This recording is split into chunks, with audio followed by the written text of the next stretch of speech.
Hey guys, so our composer of the week this week is Frederic Chopin. It's spelled Chopin, but it's not Chopin, it's Chopin because it's French. Chopin was born in Warsaw, Poland in 1810, but his parents were both French.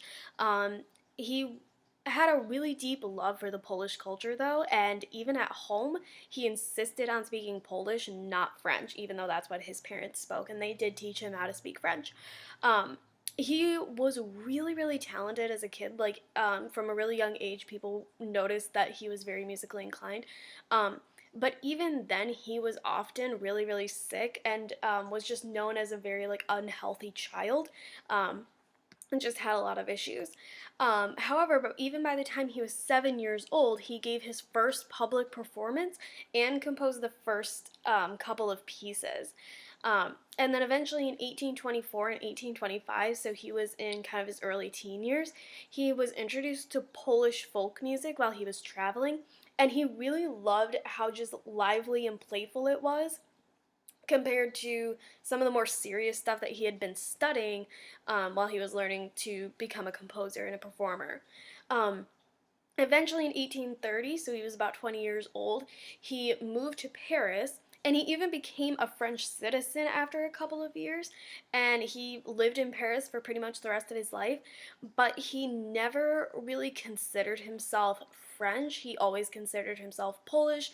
It didn't matter that his family's French and that he was living there. He very much considered himself a Polish person, and he was just really, really proud of that heritage. Um, and he communicated often with his friends and family back home. He never really lost that connection.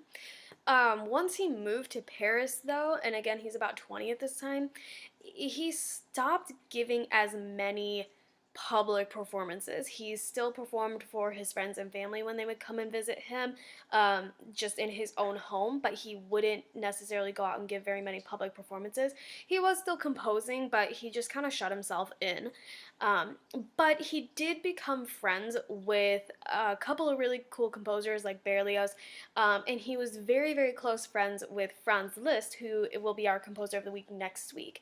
They actually lived just a few blocks from each other, and so they worked together and talked together a lot. Um, he in 1842 he started showing signs of some pretty serious illness. At this point, he would be about 32 years old. He started composing less, like he was just kind of seriously sick all of the time, and it became really hard for him to just go about the things that he really enjoyed. His final public performance was actually in London as a benefit for Polish refugees. So even then, very nationalistic, still very connected to the Polish culture. And that was in 1848. So he had been really sick for about 6 years and then gave his final performance. And he even wrote that it was afterwards he had to be in bed for several days. Like he was just very sick after that. He eventually died in Paris in 1849. He was only 39 years old, but he did have a lot of friends and family that were able to come and see him. By that point, he was a very well established composer and performer. He was considered a genius by just about everybody in the field at that point. His compositions were really well loved, and a lot of them draw on Polish musical traditions. We're going to get into that a little bit later this week. The interesting thing about Chopin, and the reason kind of why we remember him, is all of his compositions, every single one of them, all 240 something, involve the piano, and most of them, except for a handful, are just for piano, just solo piano.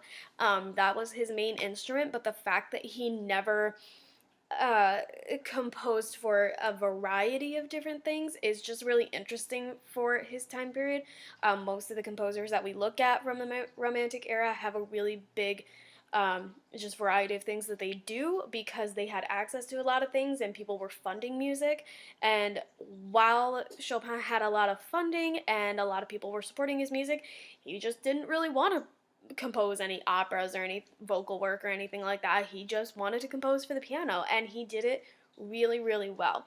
So we're going to listen to a couple of different types of his compositions throughout the week.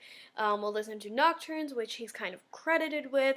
We'll talk about his impromptu stuff, which is where he doesn't really have anything written down. He just starts playing and writes it down later. And we'll talk about some of his Polish dances as well, which are really, really interesting to just draw on that Polish culture. So I hope you guys really enjoy learning about Chopin this week. Talk to you later.